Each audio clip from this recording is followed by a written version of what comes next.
rubber, the better that goes down. Yeah, obviously, the more rubber that goes down, the track becomes blacker, the surface becomes grippier. So, you know, as a race driver, all you're after is more grip, more grip, more grip. So having a car that's heavily aero-dependent with lots of grip is fantastic. Spoken like a true driver. Just give me more grip. Plenty of interest in car 181, Renee Gracie, and you've had a good chat with her. Yeah, I mean, that's the thing. We know with Renee Gracie, there's a lot of headlines, a lot of attention, and if you read the stories, it's interesting to see why she has returned to racing. So I sat down with her and asked that very question, and just to know a little bit more about her, away from the publicity, I found really interesting. She's in an Audi, but it is a trophy car. So let's just set the expectations at the right level for what she's hoping to achieve. All right, let's check that story out right now.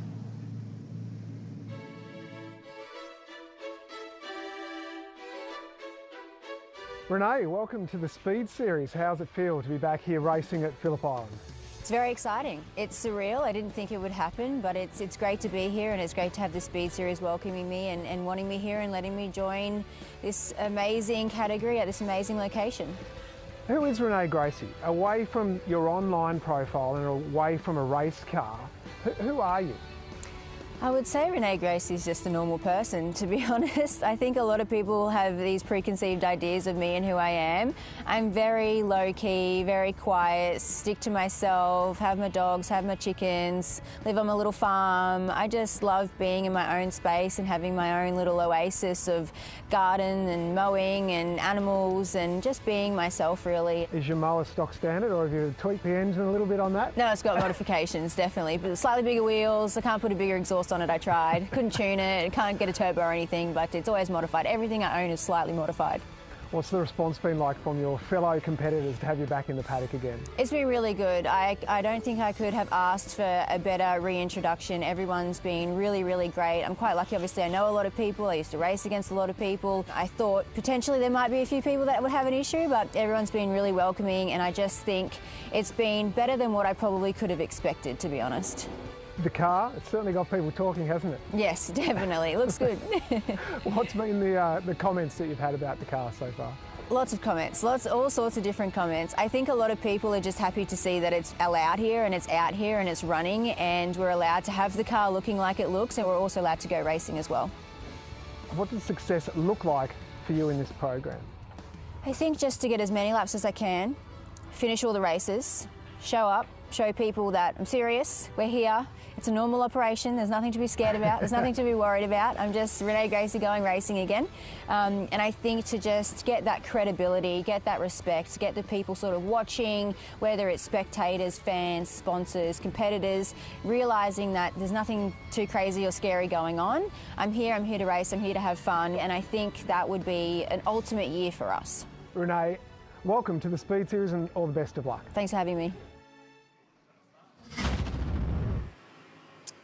Renee Gracie there heading out as part of race one here of the Fanatec GT World Challenge right here at Phillip Island. Let's take you up to the commentary box for this one. James Moffat, the leader of our Trans Am series, is up there with Rusty and Richard Crail. Matty, thank you. Good afternoon. And stunning day at one of the world's great racetracks for GT3 cars. It's as if the people that designed this all the way back were thinking a long time into the future and going, high downforce, high power, slick tyre GT cars here. Let's build them a racetrack. Good afternoon, gents. This place, these cars, sensational, Moff. You couldn't have said it better, Richie. These GT3 cars are perfectly suited to this Phillip Island layout, and the weather, as you touched on, absolutely perfect. We're middle of May. Who says that Melbourne, Victoria weather is dodgy? Hey, we could be anywhere. I've got a mental picture that I'm struggling with. I never picked you to be like a crystal ball gazer. Is this like Richard Crail seances and predictions, you know? It's more just delving into the history books, Rusty. I know. Back, they were looking forward. Well, we've just had Josh Buchan in here casting shade on the Victorian weather, so it's only fair we've got a very proud son of Victoria. I don't know what he's looking at today, so... Even the score. This is round 3 of Fanatec GT World Challenge. This is how the races play out. Like all GT racing around the world, it's a global set of regulations. There's classes within a class. The outright battle for a pro driver and an amateur driver. Then there's the AM class, the trophy classes for the older model cars, and GT4 cars are eligible to run in this championship. However, this weekend they're running in their own series. We've just seen a really entertaining race with the 2 Porsches winning there. 2 races, We had 2 qualifying sessions this morning. The grid for this race was set in Quali 1 by the amateur drivers in all of the cars. Quali 2 will see the pros start, and there's some really cool names we'll talk about in that as we go on. 60 minutes on the clock for each race, and there's a compulsory pit stop in the middle of this, and some cars have a little bit of extra time to spend in pit lane based on previous success. So that's part of the balance of performance measures in global GT racing. If you win, you spend a little bit longer in pit lane, and you have to work a little bit harder to continue to succeed. So that's the rules of the race. With more from a very sunny Phillip Island pit lane, let's go down and say good day to Stubbsy. Thank you, Rich. It's so sunny and warm down here. Fraser Ross is just catching some rays. He's got the Ray-Bans perhaps on. I can't quite see the branding on the side. He might give it a plug. Fraser, we've got the dream team back together again, and Liam, he's doing a pretty good job, isn't he? Yeah, it's nice to be back with the band. You know, these guys have been doing such a great job. Liam to stick it on pole today. I mean, nice way to come back here. He's doing a fantastic job, and, you know, I'm more than confident with what he's going to do today, so looking forward to jumping in later today. We look forward to seeing you then. Cheers. Cheers. Yeah, I'm down here with Yasser Shahin. We're used to seeing you in an Audi. How does the Porsche compare around this track? Much more lively, put it that way. Okay, good luck, mate. Clearing the grid there, and a couple of, a little bit of an international flavouring, if you will. Andrew Fawcett out of grid position number 9. He's been keeping an eye on the North Island Endurance Championship happening today at Taupo in New Zealand, and he's paired with Dylan O'Keefe. That's been a rock-solid outing for those guys. Andrew normally races for International Motorsport over there for Lyle Williamson, so well-credentialed. And those guys got a class win in the Bathurst 12 hour at the start of the year as well, with Dylan driving. This is round 3 of the championship. This goes back to round 1 at the High-Tech Oils Bathurst 6 hour. The championship dramas with one of the 888 Mercs down at turn 1. It was an Audi battle at the front of the field. That's Brad Schumacher was in the mix. This was a huge move. Marcel Zalua and Sergio Perez in the Valmont racing car. But the Shannon's Insurance entry, driven by young Max Hopper, who we'd never seen in this part of the world before. In fact, he'd never been to the Southern Hemisphere before he rocked up to that event. Did a really nice job with Liam Talbot. That was Garnett Patterson, who worked and worked and worked on putting a move on Schumacher and finally got himself by. But the Audis, Rusty, were in great form at Mount Panorama on day 1. A couple of other stories to, as we have a look at some more of the highlights here. And we need to make the point that the 2 cars you can see on screen here at the moment, run by the 888 Race Organisation, aren't here this weekend. That is because they are up racing in Asia. It's round 1 of World Challenge Asia at the moment, up at the Buriram circuit in Thailand. So the 2 princes obviously need to represent in their backyard, so they're up there racing. But we know the 888 boys are watching very closely what's going on here, and they'll be back for the next round of the championship at Sydney Motorsport Park. That was the fight for the lead. And then this was a fight for a spot on the podium. Brad Schumacher on home turf. You can see his house from pit straight at Mount Panorama. He put in a really good performance, but it was Talbot and Hoffer 2 from 2 on the mountain. I know you've never driven a GT3 car there, Moff. Is it something on your list? Is it something you look at and go, I'd love to have a crack in one of these things at Bathurst? Yeah, absolutely. But for that matter, just anywhere would be nice to have a go in one. So they're fantastic cars. Doesn't matter what brand they are. But yeah, it's certainly one of those bucket list items for me that hopefully one day before I hang the helmet off, I get to tick that box. We know people. We can help with that. We'll try and we can help with that. Now, you talked about Maximilian Hoffer before, partnered with Jeff Emery. Very solid pair in that one. The J-Mac Racing entry coming out of row 2, but I don't know that Max was super happy in qualifying. I think there's a little bit of, you know, wanting more from that car. Yeah, there's a little bit of tension up and down the lane as well between some of these combinations, and there's a real arm wrestle going on between Audi, Mercedes-AMG and Porsche, the 3 main brands at the front of the field this year, all looking to grab some victories, and Audi have dominated so far. The Lambo back this weekend for Wall Racing. Adrian Dietz joined by David Wall, the former Carrera Cup and 2-time Aussie GT champion. Jeff Taunton in the brand new Mark GT. That's their brand new car running in the Invitational class. Keep an eye out for that in a very cool dark blue metallic livery. And then the trophy class running as well. There's 2 cars in there. Renee Gracie on top there, going from a very, very solid 13th outright on the grid in the AM driver qualifying session. Need to focus on the start here, but eagle-eyed fans watching the grid there a moment ago would have noticed the Grove Racing gearbox issue for that Porsche, and a bit of a race against time for them, wasn't it, before in the pit lane? Yeah, fortunately they, and working with Elbamba Motorsport, very well geared in changing gears in that car. I didn't intend to do that. So yeah, they've thrown another gearbox in the transaction. I didn't in the Grove racing car. They're off to Spa in a couple of weeks. They'll run the 24-hour. And I spoke to Stephen Grove this morning. He said we wanted practice, we wanted experience. Spa is 24 hours of traffic. He said we're going to get some of that today. Porsche versus Audi, the Garnett Patterson Yasser Shahin machine to the right of your screen, the Shannons Audi to the left. Who will get the jump? We're set for a start. Fanatec GT World Challenge Australia.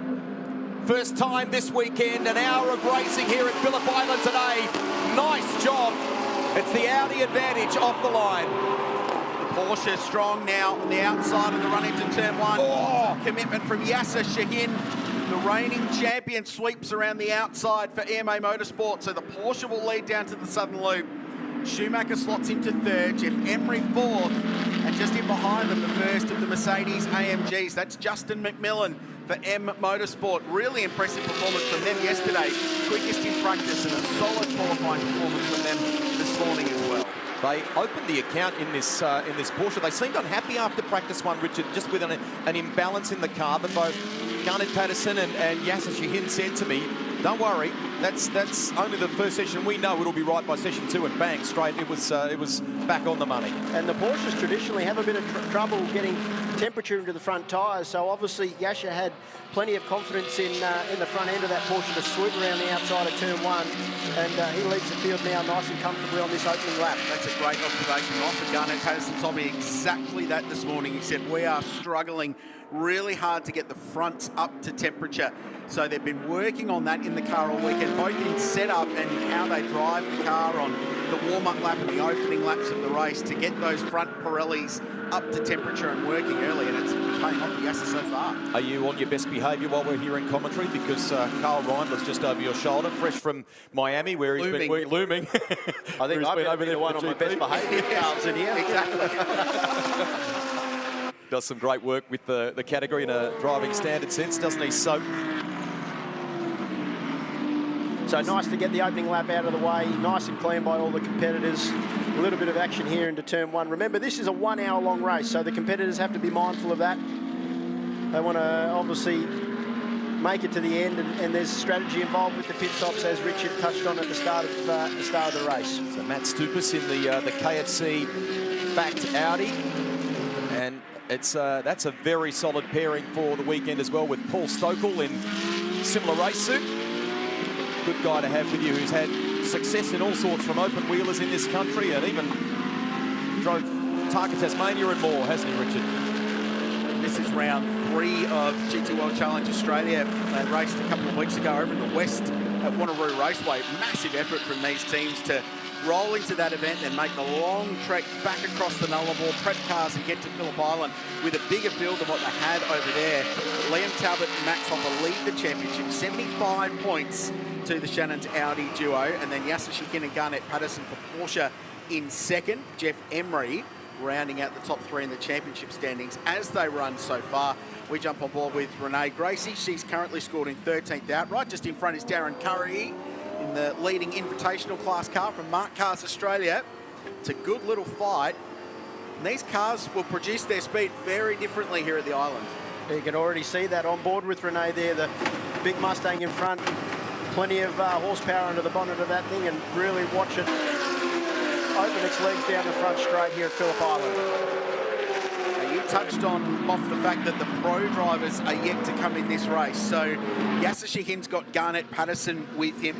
Fraser Ross will jump aboard the Shannon's car with Liam Talbot, and they're in a battle for the lead now. Shahin's just come back a little bit to the Audi as this race starts to evolve. Brad Schumacher driving solo, and you're allowed to do that. You can run on your own, so he'll do the full 60 minutes on his own. Jeff Emery, I think at this point, possibly the best all-round combination, because he's got young Maximilian Hoffa. So Max is a 23-year-old from Austria. He rocked up at Bathurst. No one had seen him, heard of him. He's been racing in the GT Masters Championship in Germany in domestic GT racing, and he was electrifying from the outset. He went to Perth. He'd never been there. He said it's a very different circuit, was how he phrased Wanneroo Raceway, which I think is fair. And he was electrifying there, and he said he came here and this place is right up his alley. European fast and flowing circuit. Really impressive how quickly he's got up to speed. So we look forward to him jumping aboard car 75 a little bit later on in this race. Austrian, comes from Vienna. On the taller side too as a driver, and quite evenly matched in that sense with Jeff Emery, who had been running in Porsche Carrera Cup in recent time and wasn't necessarily thinking about having a big year of racing, but got the call up, and perfect guy for the role given his history. No doubt, being Austrian, he knows his way around a good schnitzel. Well, it's funny you say that. He tells us he's been living on the KFC. He rode the Aussie KFC since he's been here. A fit young racing car driver died, isn't it? We never get on that up here in the comments. No, it's all salads and what Rusty is anyway. That Fuchs Porsche of Brad Schumacher doing a very good job in third place there, as Richard talked about before. Solo driving once again. Enjoyed success at literally home at Mount Panorama Bathurst. There he is. Brad's a great driver. He's sort of come up through the ranks of production sports car racing at a state level rather than the junior categories. He's one of those drivers that raced at a younger age, didn't have the budget to go on, so went and focused on business and made that successful, and then he's come back into racing a little bit later on, and really, really quick guy. Drove with Tim Slade and Premier Racing were involved in his team at the Bathurst 12 Hour at the start of the year, and he got a lot out of that experience. Upgraded this car to the full current Evo spec Audi R8 to have a real tilt at the championship this year. He's running in the amateur class against the Pro-Am cars, but he is an outright contender for race wins, make no mistake about that. And Brad's the kind of guy that if he can have an arm wrestle with the Garnett Patterson or a Max Hoffer or somebody like that, he will get huge amounts out of it. And you've worked with drivers like that, Moff, in your driver coaching role. The AMs always step up a level, don't they, when they've got a pro to battle with? That's exactly right. You know, it's one thing doing as many laps in practice as you like, but it's when you get in the racing conditions and you see what other drivers do around you, what they do with their car placement, those types of things. That's where you really start to evolve and learn as a driver. So, you know, Brad does a great job. As you touched on, he's had some driver coaching assistance from Tim Slade over the years. So, Slade definitely knows his way around these cars, and I'm sure is a huge help to him. Just while we're watching this battle here, we'll keep an eye on it as they come down to 4. It's nearly gets it. Oh, there was a touch there. Some contact between the pair of them. That's a bit awkward.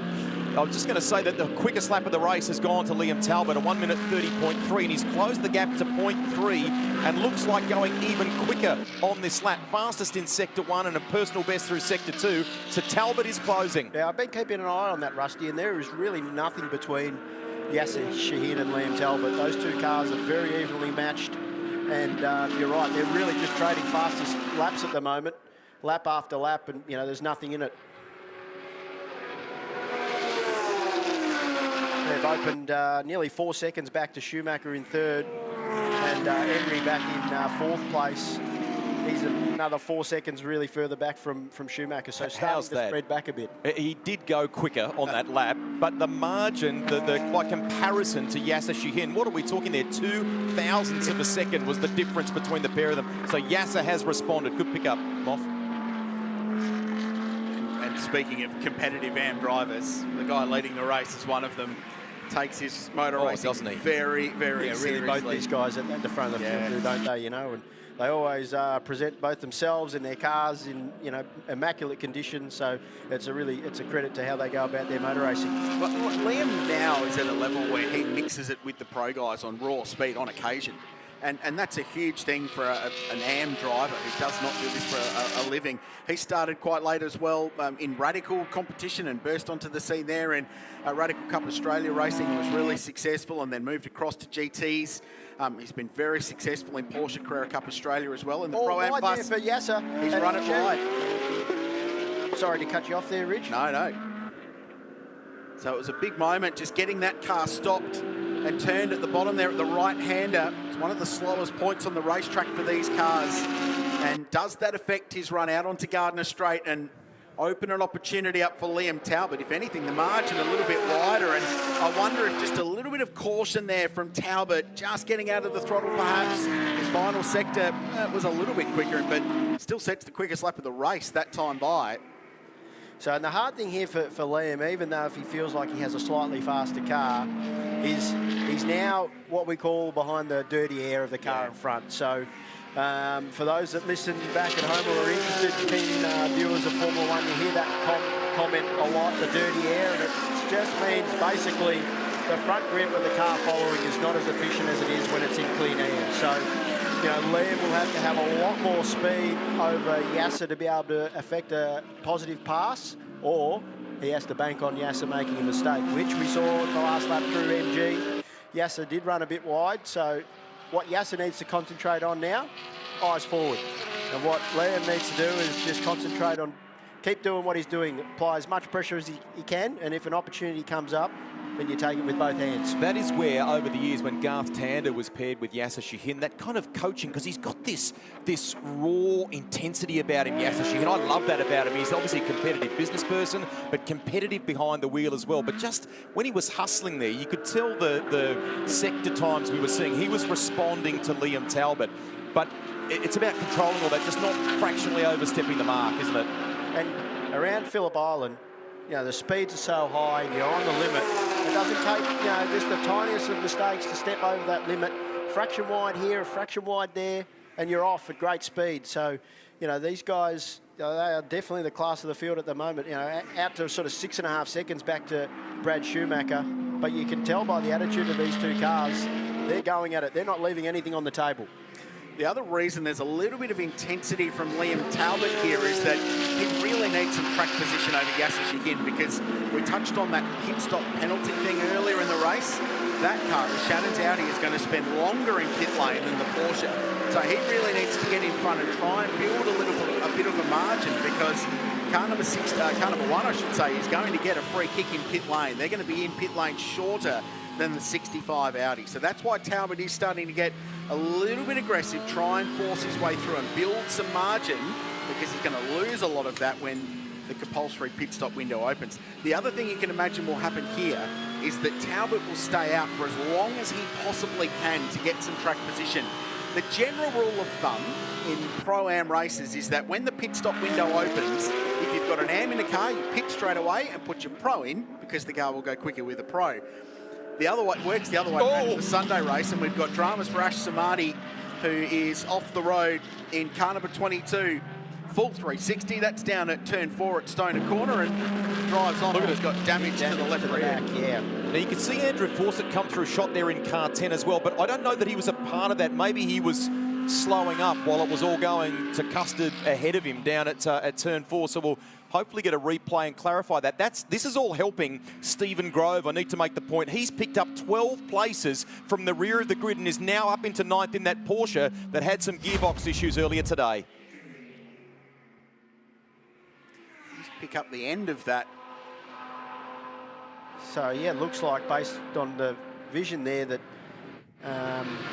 Samadi's had a drama maybe coming into Honda there, because he's definitely got damage to the left-hand rear corner of the car. But Andrew Fawcett in the other Audi, he's perhaps had a separate issue all to himself. So yeah, there you go. Well done. Returning up the escape road, but he's limping around back to the pits as well. So both those cars with issues.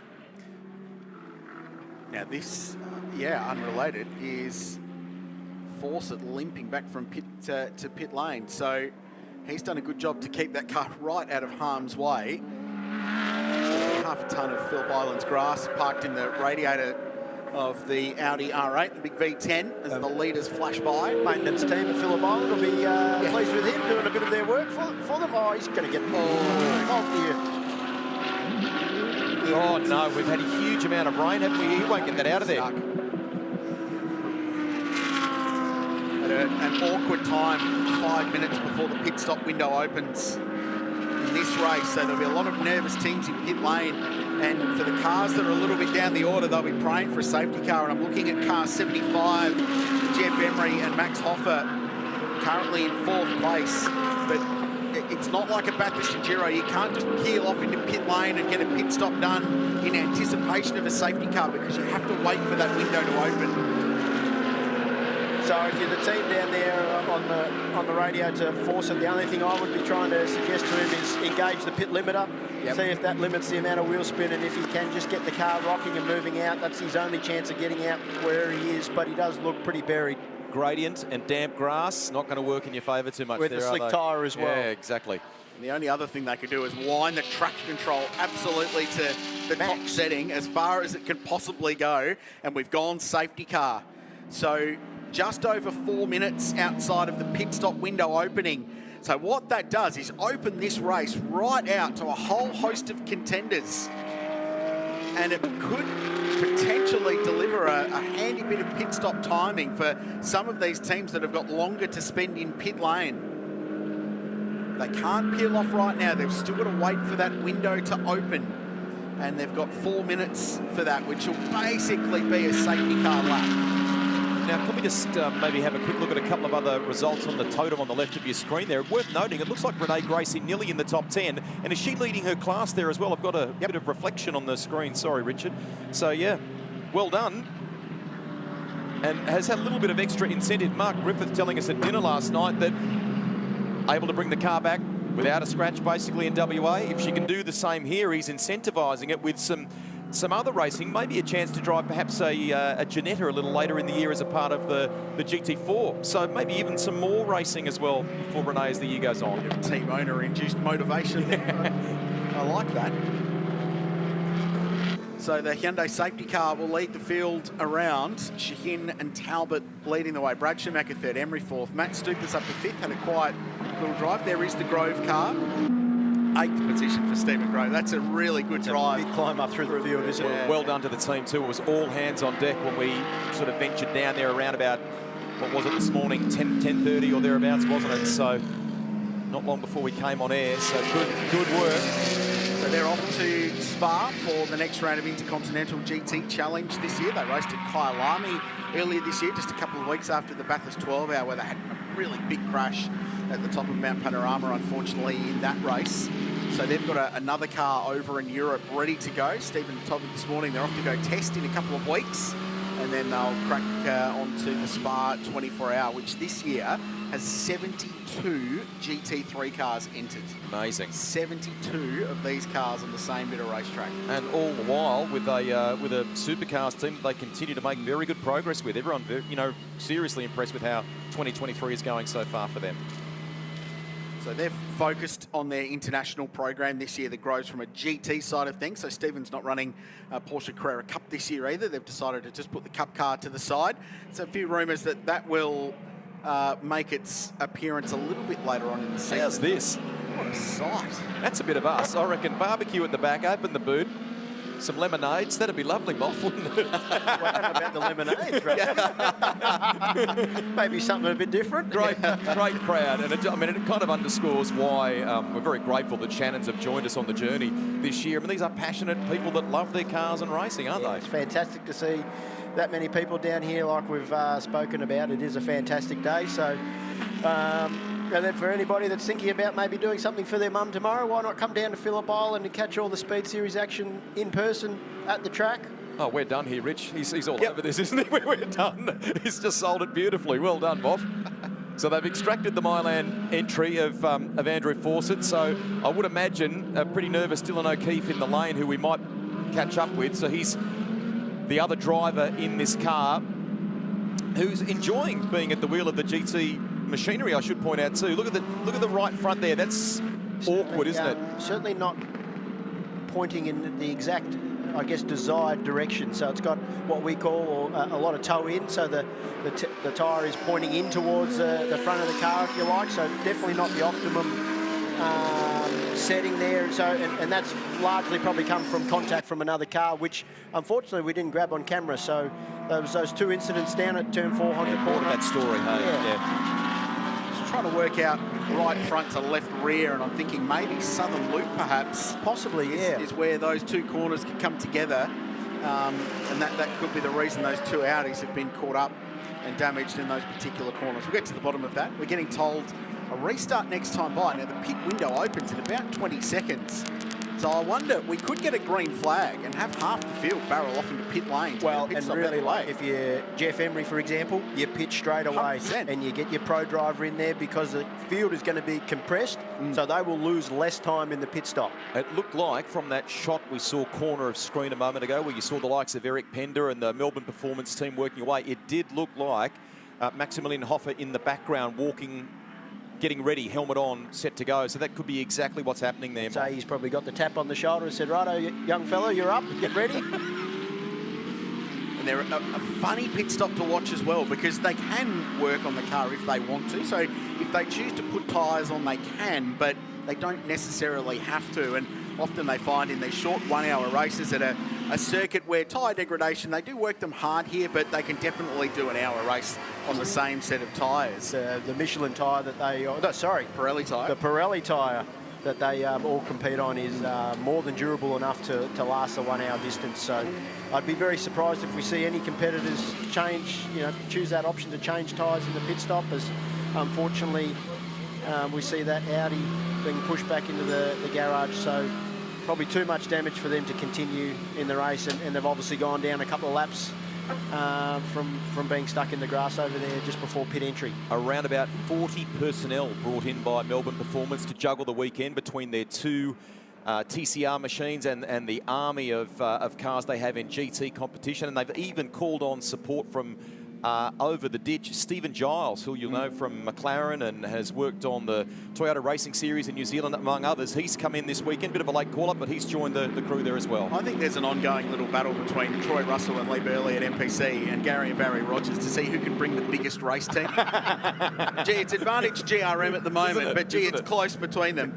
Right, let's see who takes the opportunity. So the green is flying now. Who peels off into pit lane and who stays out? At the moment, no takers. Wow, I'm really surprised by all that. So a great start there by Yasser.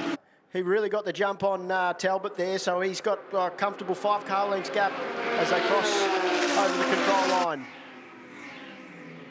See if Talbot can attack and get past Shigen. Remember, we talked about the fact that Porsche does struggle a little bit with front tyre warm-up to get that car working early in a stint or in a race. I'll tell you who looks racy too with the lights on. Not long after they'd crossed the start-finish line, that's Stephen Grove. So Stephen Grove to position 8 now. With Brenton to jump behind the wheel, so they're another well-matched combination. Just looking down the order for pit stop times, the car 101, that's the Harold's Volante Rosso Mercedes AMG GT3. Ross Polakis doing a really good job. 6th position at the moment in that car. They'll start from pole for race 2 tomorrow. They've got Jaden Ojeda to put in that car, and he will be as quick as anybody in these things in what will just be his 3rd GT race. So looking forward to seeing what that car can do in the second half of the race. And that organisation has changed at pretty much in Wanneroo, Richard, didn't it? They've now got 2 GT3 spec machines. The second car getting about 2 hours of running over there to get acclimatised before coming to the island. It has been busy for crews in this series.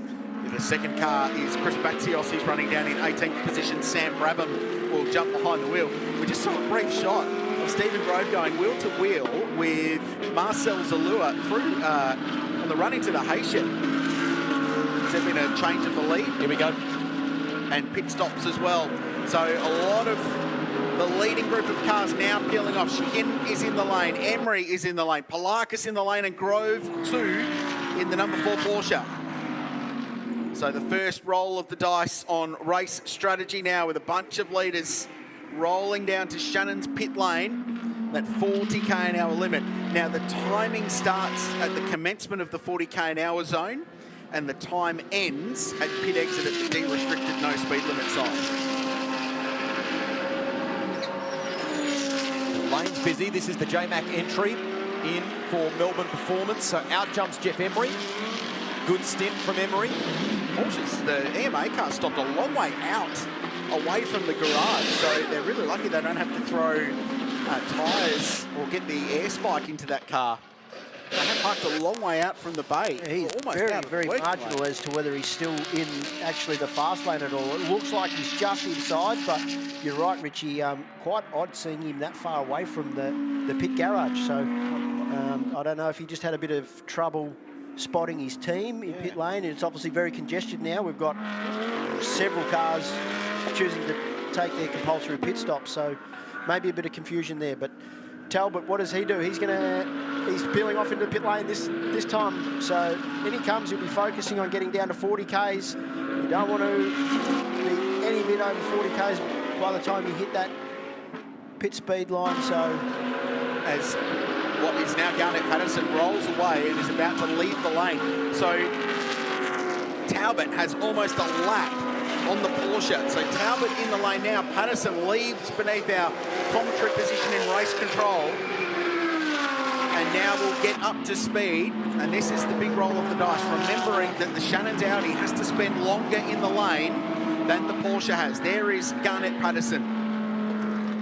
Vastly experienced now in these style of cars and spent a lot of time racing LMP2 and LMP3 vehicles in Le Mans Series, Asian Le Mans, and spent the summer over in Dubai and Abu Dhabi racing the Asian Le Mans Series over there with Yasser Shahin, United Autosport. Lots of experience in these cars as well as he squeezed down the inside. And this is important for Garnet because he needs to make the most of an outlap off to try and make up as much time as he possibly can to the car we're watching right at straight. Yeah, not ideal for him to sort of feed back into as much traffic as he has on his outlap. And bear in mind, he's now getting used to what the car balance is like, what's he got underneath him. So he's got to be aggressive, but also be a bit patient at the same time. You know, you don't want to clip wheels with somebody and get a flat tyre or anything silly like that. But, you know, 15 seconds is a reasonable margin in terms of pit stop margin back to Talbot. So unless they had a problem in their own pit stop, I'd say he should comfortably come back out in the lead. But we're going to find out very soon, aren't we? Good piece of driving by Renee Gracie when it got to MG corner. They're just staying out of that battle, but just mindful of the fact she's obviously 5th in the order at the moment. So waiting as the Porsche crosses the line, still waiting for the Shannon's Audi to be released. The one to kind of keep an eye on too, guys, is the Juice, Jaden Ojeda as well. So 10th at the moment, but we need these stops to shake out, but he's next in the queue behind this Porsche of Garnet Patterson. So that's a really graphic, I guess, example of the pit stop penalty for Talbot and Fraser Ross. He's just going through turn 1 now on his outlap, having served his compulsory pit stop, and Garnet Patterson is all the way up at turn 4 Honda corner, so a big advantage now to the #1 Porsche. And the way the system works, though, is that it might seem a real challenge for that Shannon's car today, but it comes back to you because if you finish outside the top 3, you don't get that penalty, so it removes off your pit stop time for tomorrow's race. So swings and roundabouts, you win some, you lose some, quite literally in the game of balance of performance that is used in Fanatec GT World Challenge Racing, and it's the same set of regulations here that the Asian Series runs with this weekend, that Europe runs with, that they'll see at Spa later in the year as well. So it will come back to them, but there's also an opportunity here for Fraser Ross. Head down, push hard, see how many positions he can make up and minimise that pit stop time loss. For whatever reason, we haven't had them necessarily on the radar, but just worth keeping an eye on. Glenn Wood, position 11 at the moment. Dale Wood's brother in that Mercedes AMG that he shares with Justin McMillan. That's in pretty reasonable shape at the moment. The car was a little loose. It's a bit of a handful through turns 11 and 12 yesterday. But man, he was smiling widely when we caught up with him on Facebook this morning. There's no point of this racetrack where I want to be driving a car that's a bit of a handful. He showed me the onboard. They pulled out the category onboard and showed me. It was... got your attention, that's for sure. So a few cars yet to pit. Gracie in pit lane, Curry in the Mark Cars Australia entry, and Nakas as well in the AM class number 5. So still a few yet to pit, including Brad Schumacher, who continues to lead the race. He'll need to pit this time by. Can't be on the racetrack when the pit stop window closes if you haven't yet made your compulsory pit stop. So he's going through the middle sector. He's got about 50 seconds to get back into the lane. So I think Brad will just time this nicely to get Kelso Electrico Fuchs car back into the lane. Michael Kakinos needs to do the same. And Adrian Dietz, who's got the Wall Racing Lambo that he'll plug Wally into for the remaining stint in this race. So they're the 3 yet to stop.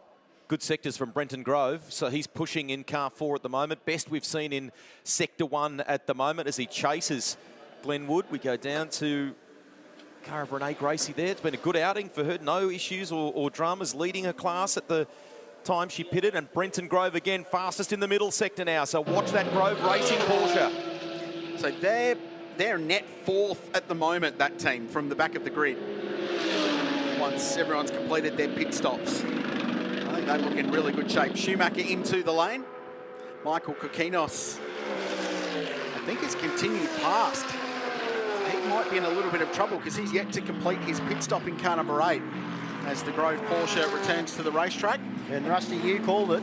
You were talking about his sector times. Brenton Grove has just gone 129.2 for the fastest lap of the race by over 0.8 of a second. So he's jumped in that Grove Porsche and he's on the money straight away.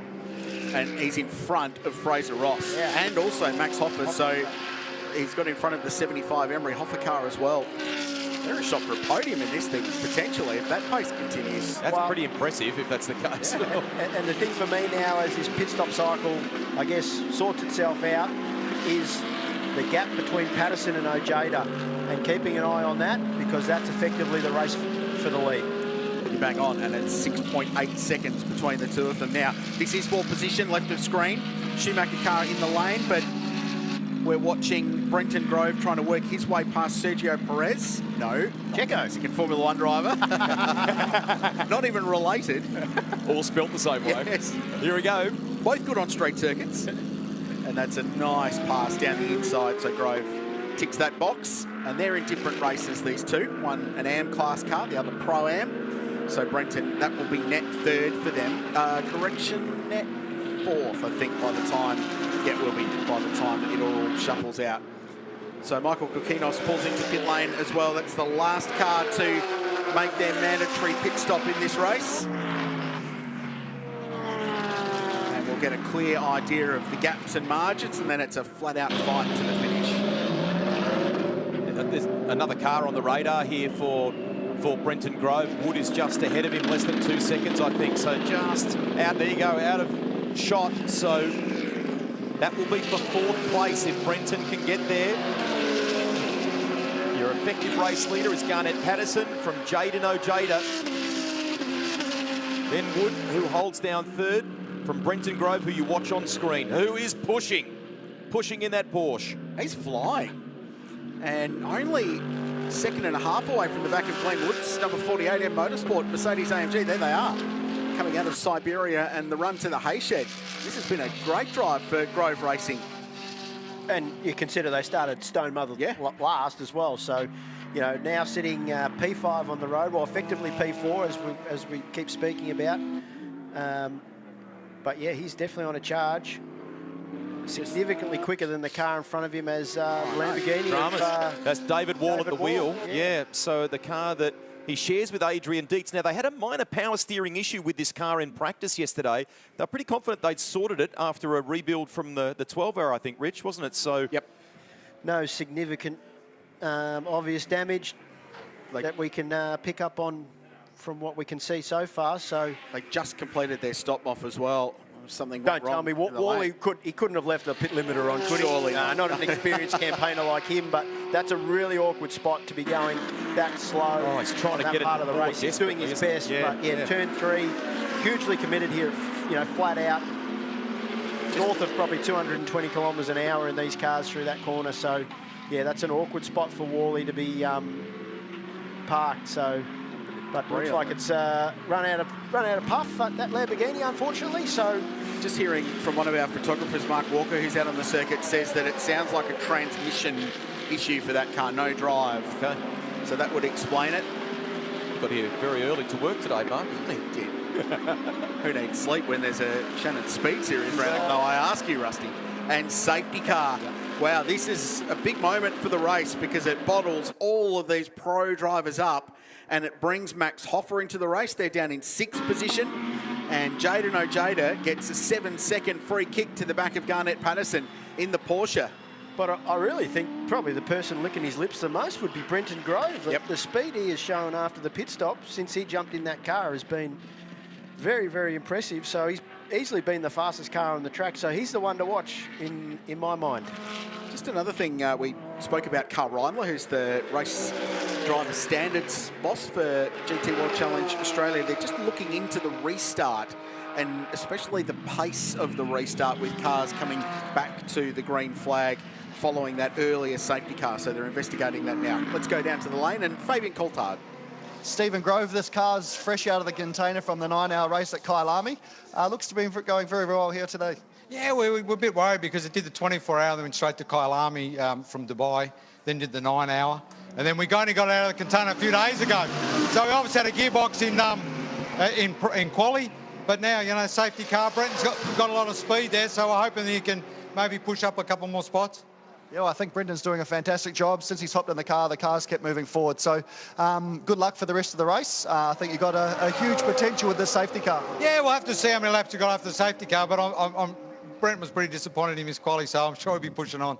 No worries, good luck with it. Thank you. This is a fascinating prospect here. We've got just under 9 or about 19 minutes to go in this race. Garnett Patterson, who Richard's detailed already a bit of his more recent racing history at the front of the field. Jayden Ojeda, off the back of that success at the Bathurst 6-hour, one of the highlights of that young man's career so far, and he is just immersed. He is 10/10ths in the commercial chase of motor racing to be that professional racing driver. Glenwood ahead of Brenton Grove, who we know is quick, and then look who's behind Grove. Hoffer in the 75. Going to be awesome. This is a huge opportunity for Jayden Ojeda, who jumped into this Harold's racing entry at Wanneroo. It was a reasonably last-minute call-up, and it came off the back of his performance at the 6-hour. He got the phone call and said, hey, you can drive. I think you should have a crack in one of our GT3 cars. And Josh Hunt and Chris Papadopoulos, who run the Valenti Rosso team, were really, really pleased with the performance he put in over in the West. Stubbsy? Rich, we saw early on in the driver chains as Yasser Shahin hopped out of the car that the car was a fair way out. So you've got your concrete apron where you're normally serviced. You've got your transit lane, which is the solid white line to the dotted white line. Then you've got your fast lane. So that's how it works. The car was wholly inside the transit. It wasn't sitting in the fast lane. Yasser, how did you end up to be so far out there, mate? Firstly, as long as we're not in the fast lane, I hope we're going to be okay. Mate, a mixture of glare and worrying about hitting one of your pit crews, probably all that's there to it. In terms of the safety car, now that bunch us to pack up. We've got to get back. We're about to go racing, but thanks for your time. Thanks, buddy. Cheers. And he'll want to go and watch the race too. He's that sort of competitive guy. Let's see what Patterson does. Controls the field. We're underway and racing once again. Nice to have you with us wherever you're watching live on Stan Sport this afternoon. So much to come your way. This is the Fanatec GT World Challenge Australia with 17.5 minutes remaining in the first race of the weekend. TCR still to come. Trans Am, S5000 and more. Look at Grove. Around the outside of one. This is big if he can stay down the inside. Huge move. Well done. Gets them off, tick of approval, awesome stuff. And Brenton Grove gets his 911 to third. What a great move.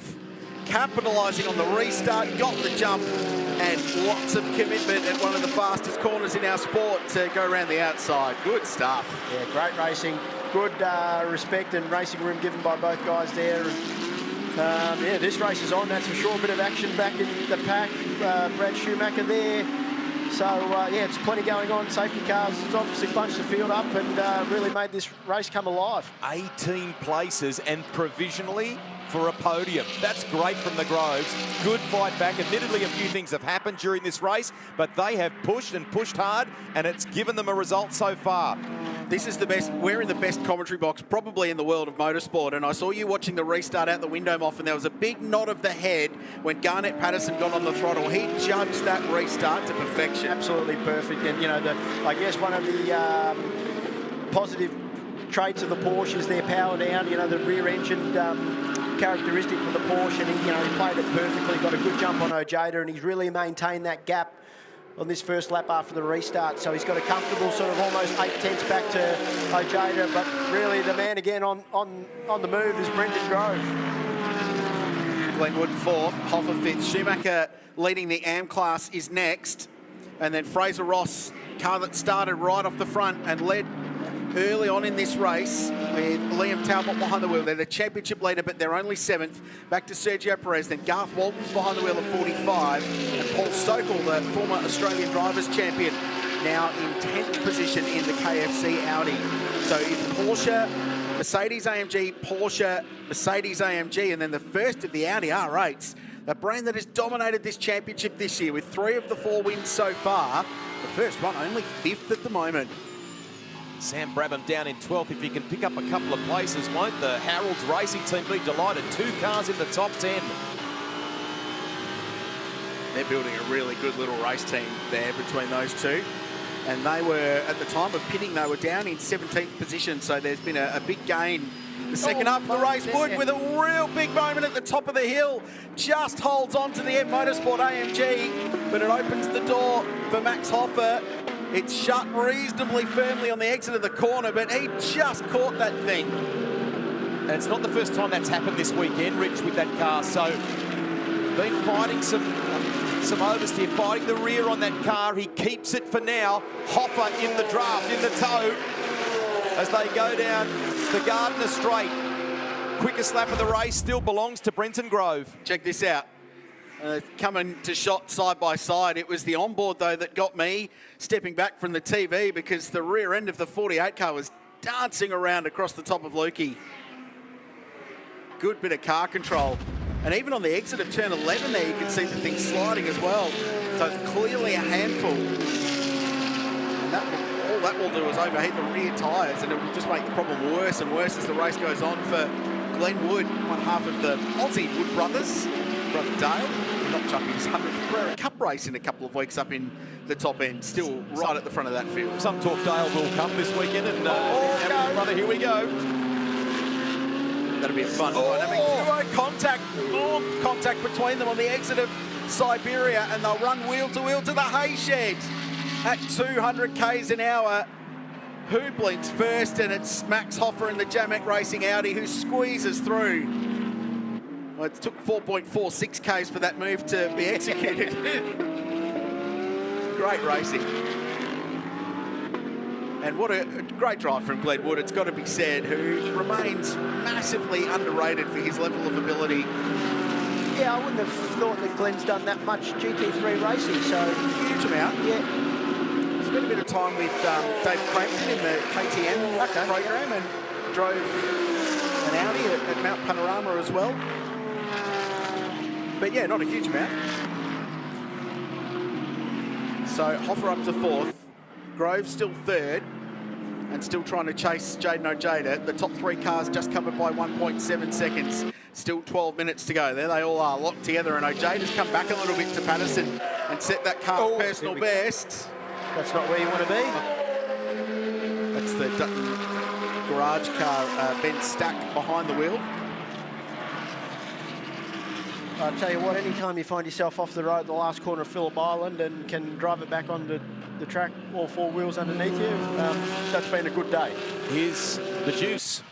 Jaden Ojeda, his schoolmates christened him that, very simple. OJ, orange juice, the juice, and it's stuck. We got to sort of see this kid and a bit of his talent in the Australian Formula 4 Championship some years ago. He's done Super 3 and Super 2. Good to have him as a part of this operation. Stubbsy? It's Fabian, actually, but we're down here with Justin McMillan. You know, Glenn's doing a great job. Heat of the battle. What do you think? Yeah, no, it's good. It's Glenn and I's second race in 5 years back into GT3 with a new car. So, no, he's doing really well. We had a good qualifying session together.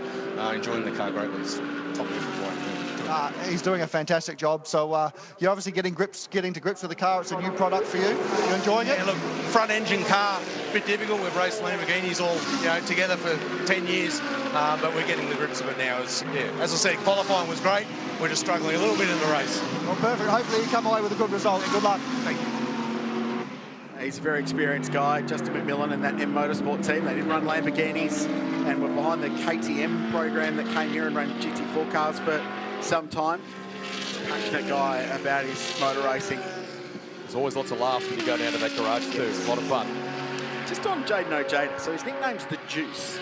But this is, it's GT3 racing. This is the top end of town. Does it become Juice, as in J-U-S? Oh, Richie, I like where you're going with that. Oh, very Euro. He talked, I mean, he's a proper young professional racing driver, but he talked to the team when he first got behind the wheel of his car. He said, this thing is like a spaceship. He loved it. At Wanneroo too, pretty tough place to come to terms with one of these cars. A short bull ring style circuit. You're always turning, you're always working. So vision there of Ash and Marty just before. So they've obviously fixed the damage on that car and got him back out there. So good work by the team down there at Melbourne Performance just to get Ash back out and circulating. Watching Renee Gracie on screen, position 16 at the moment. I think still leading the class, and it's been an inch-perfect outing so far. Good day at the office in the top 10 when the pit stops began to shake out as high as position 5 in today's race. And Griffo, the team owner, he'll be nice and happy with what you spoke about before. Don't put a mark on the car. Yeah. So she's doing a good job out there. 7 years, I think, since she was racing. Really, really thrilled to be back doing something that she's been, you know, enormously passionate about. Raced in some of the supercars, endurance events, and Super 2 and so on. Wheel work looks smooth too, Moff, doesn't it? Yeah, very nice. So the key around here to a good lap time has been, like you said, nice and smooth on all your inputs, your steering, your brake, your throttle applications, and especially with these GT3 cars, you want to let the aero platform of the car do what it's designed to do. So you don't want to be too aggressive with any of your inputs. You want to maximise that aero platform that these cars have. That is something to the average person that's not a racing driver. It must take a while to get your head around that stuff, to trust the aero, to let it do its thing. Yeah, it's really the brain that you've got to get to trust, you know. It's sometimes, you know, you've really got to build up to it, especially these high-speed corners, you know, like we touched on before, that turn 3 there, it's probably north of 220 kilometres an hour, so they're not speeds to muck around with. I got it wrong before. This time I've hopefully got it right. Chris, over to you. I don't care, Fabian, Stubbsy, it's all the same to me. Ross Palakis is alongside me, and obviously this is getting close to go time now, Ross. We've got Juso Jada in there. I said to you before, can he do it? One-word answer, right? He definitely can, yes. Mate, you teamed up with Sam Brabham earlier in the season at the 6 Hour of Bathurst. Juice is another outstanding young guy. Yeah. Juice has been fantastic. You know, Sam's helped me a lot, as we mentioned in the past, but Jaden's come in, that other level of now expertise, helping me get better and better, and like we're just forming a great partnership, and he's just such a great guy as well, so it's a lot of fun. And you're watching the timing monitors closely. He's crunching it down, isn't he? He is, slowly, he'll get there. Good job, mate. Well done. Thank you. Sophia, I love you. Say hi to the family at home. Tick the box. Nice work. The Harold's department store in Melbourne, been a bit of a Victorian institution for a long time, and Ross really passionate about his motor racing, and the pros coming into this category are all about working with the AMs to get them quicker and quicker and improve their golf game, basically, which is what this is in a lot of instances. So that's what Jaden Ojada's doing. Geez, looking racy. That car particularly good out the final corner, down the straight, which is the strength of the Mercedes AMG, but just finding it difficult to get one on the Porsche, which is always a really good platform under brakes and through the mid to high speed stuff. So that's the joy of strengths and weaknesses in GT3 cars. Jaden's been chipping away at this lead, and you know, he's now close enough to Patterson that Patterson felt the need to defend his line into MG corner there, so there's still enough time in this race, just over 7 minutes. And Ojeda just looks like he might be looking after his tyres a little bit better as this race goes on. He's right tucked up beneath the wing of the Porsche. Look at him defending into turn 1.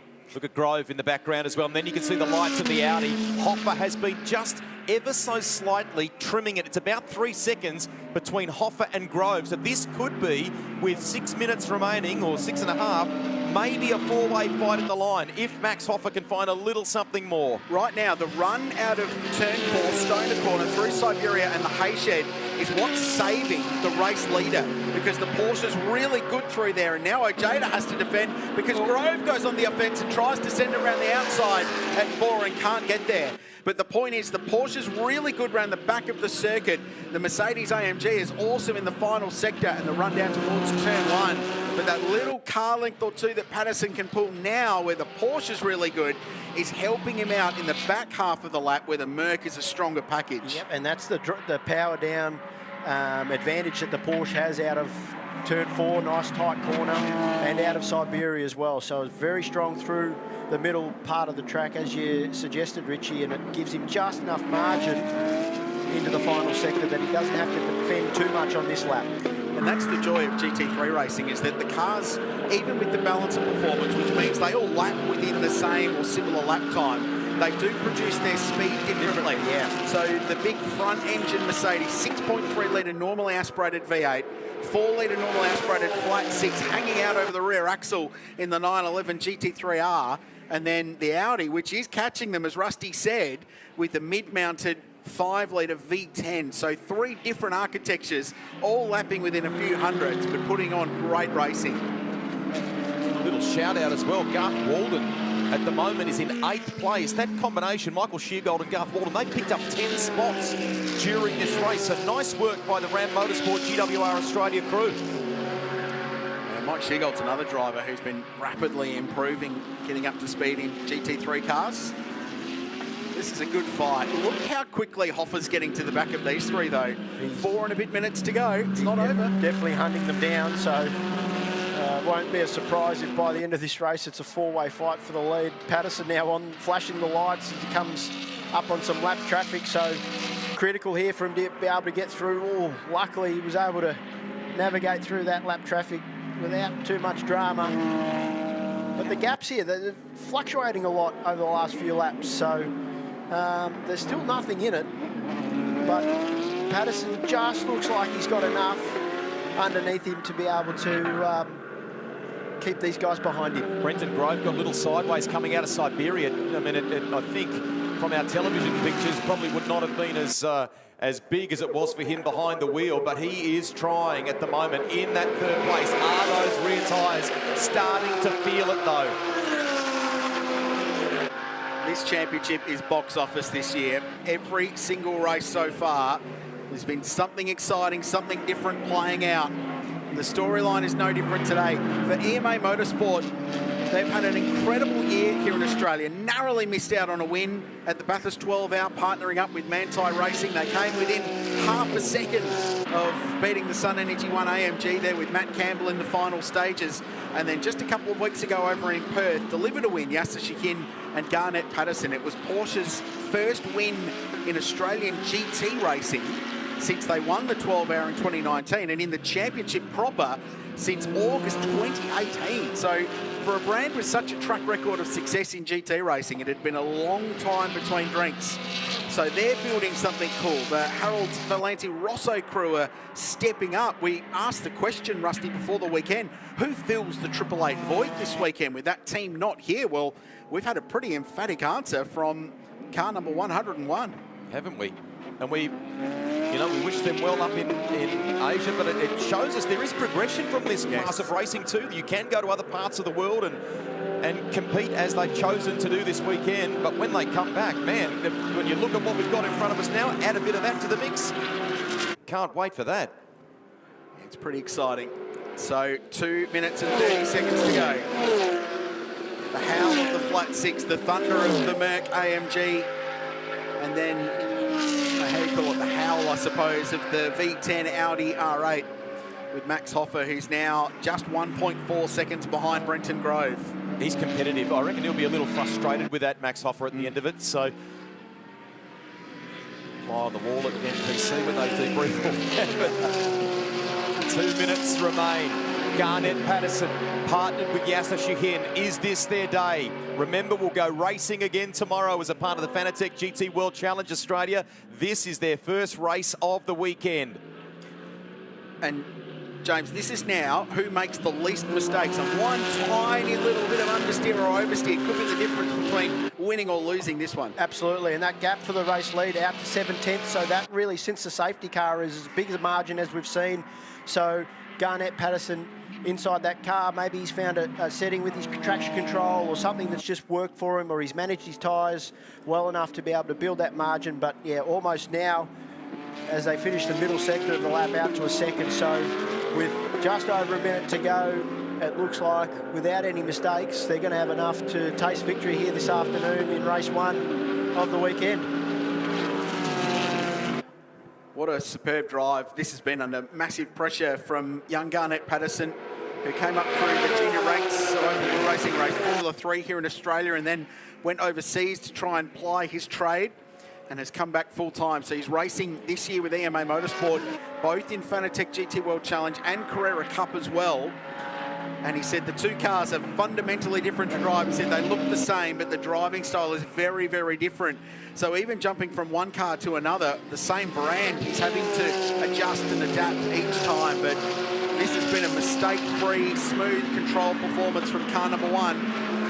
Yasser Shahin, desperate to go back-to-back in different brands in this championship. Won it in an Audi last year, wants to do it in a Porsche. And it's easy to forget in these races that, you know, Yasser obviously did the job at the start. The real only hiccup for this car was very marginal in terms of whether he was potentially in the fast lane for the pit stop, but clearly he was far enough over into the transit lane that that wasn't an issue for them. So combined, they've both done the job, and they're going to hopefully get the chocolates. And in behind them, a young man with a very bright future in Jaden Ojeda, and the story of the race from the back of the grid, the Grove Racing team, Brenton and Stephen, have picked up 18 places to be in the top 3.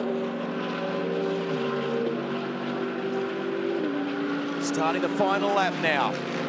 Clock's counted out. We're on the run home. There's the Grove Racing entry that we talked about. So for Garnett Patterson now, last lap of the race, this is all about just bringing it home for the team. You hit your marks. Don't need to go super crazy, try and set the fastest lap or anything on the last lap. Just rein her back a bit, bring her home. Interesting to talk to Fraser Ross and Liam Talbot at the end of this too. They're down in 6th in the Shannon's Audi. That length of the stop will be, I think, a big talking point for those guys. Yeah, it's nothing they can manage, and they've sort of managed it in this race, because if they finish 6th, and Moss was pointing out that they're 16 seconds behind the leaders, and they had a 15-second longer pit stop than everyone else, so they would have been right in the game, there's no doubt. But it evens itself out because they'll have less pit stop time in tomorrow's race, so that will bring them back in. You've got to think of this weekend as not necessarily 2 one-hour races, but 1 2-hour race split across 2 days. So it sort of plays itself out well into tomorrow's second hour of the weekend. This has been a huge performance from EMA Motorsport. What a job for the Ben Motorsport Park Porsche. A little bit of lap traffic to deal with in the final few corners. I don't think that will be a problem for this bright green car. Garnett Patterson, under great pressure from Jaden Ojeda. Greg Rust has brought this one home. Driving the day for mine. It's probably the car in 3rd place, but let's celebrate this win first. Great work. He heads out of the final turn. Checkered flag. On standby, Garnett Patterson and Yasser Shahin win the first one of the weekend here at the Island. Jaden Ojeda will cross the line in 2nd, and Brenton Grove 3rd. The Groves having made up 18 places in this race to get a podium. Drive of the day, what a performance. So Stephen Grove handed that car over in 8th position from 21st and last on the grid. And Brenton Grove did the job against the pros in the second half of the race and climbed to 3rd. Harold's Valenti Rosso get themselves their best ever result in the category with a podium finish, with Ojeda bringing the car home with Ross Polakis. A superb job in 2nd place. Jeff Emery and Max Hoffer in 4th place, with Justin McMillan and Glenn Wood 5th for M Motorsport Mercedes AMG. So 3 different brands in the top 4 positions in that one. Talbot and Ross 6th position from pole. Sheargold Walden. Schumacher, the AM class, finishes 2nd for the first time this year. So well done, Garth Walden. Right at the very end, got car 45 into the AM class victory. Great performance. Good drive from the Sydney sider. Over the page, you can see Darren Curry won the Invitational class in Mark Cars Australia entry, and Renee Gracie wins the Trophy class in her Gen 1 Audi R8 LMS Ultra. And then we saw the dramas for Fawcett and O'Keefe early in that one. Unfortunately, 7 laps for their Audi R8 was the story of their day. What a beauty. Fanatec GT World Challenge Australia. They put on a great show on a perfect Saturday here at the Phillip Island Grand Prix circuit. It was Audi and Porsche on the front row of the grid and not a Mercedes AMG in sight, but gee, that story would change. Huge run into turn 1 for Yasser Shahin with great commitment around the outside to sweep in front of Liam Talbot in the Shannon's Audi and grab an early race lead, and that would prove critical to their fortunes as the race played out. was an early arm wrestle under great pressure. Sheehan did just enough to hold on while Talbot attacked. And behind them, Max Hoffer was due to jump in the car with Jeff Emery, that car running in. This was David Wall after a pit stop. Gearbox issues, we believe, for the Wall Racing Lamborghini Huracan. And that brought out another safety car. And then on the restart, it was Patterson versus Ojeda at the front. And an enormous move around the outside. Brenton Grove got the job done on Glenn Wood. And that would be for third position. That car started 21st and last. Some wild moments as always at the Phillip Island Grand Prix circuit. 2 brief safety cars for mechanical issues more than anything here in race 1, round 3 of Fanatec GT World Challenge. But in the end, EMA Motorsport and Porsche got their 2nd race win of the season so far. Well done, Yasser Shahin and Garnett Patterson. Fanatec GT World Championship Race 1 winners. We have got so much more coming your way this afternoon here on Stan Sport. S5000, 16 minutes and 40 seconds away. That is going to be sensational. The open wheelers, the fastest racing cars in the country, will be on the fastest racing track in the country. Before we get to that, how about this? Based on the cult classic video game, the brand new Stan exclusive series Twisted Metal premieres July 27, only on Stan.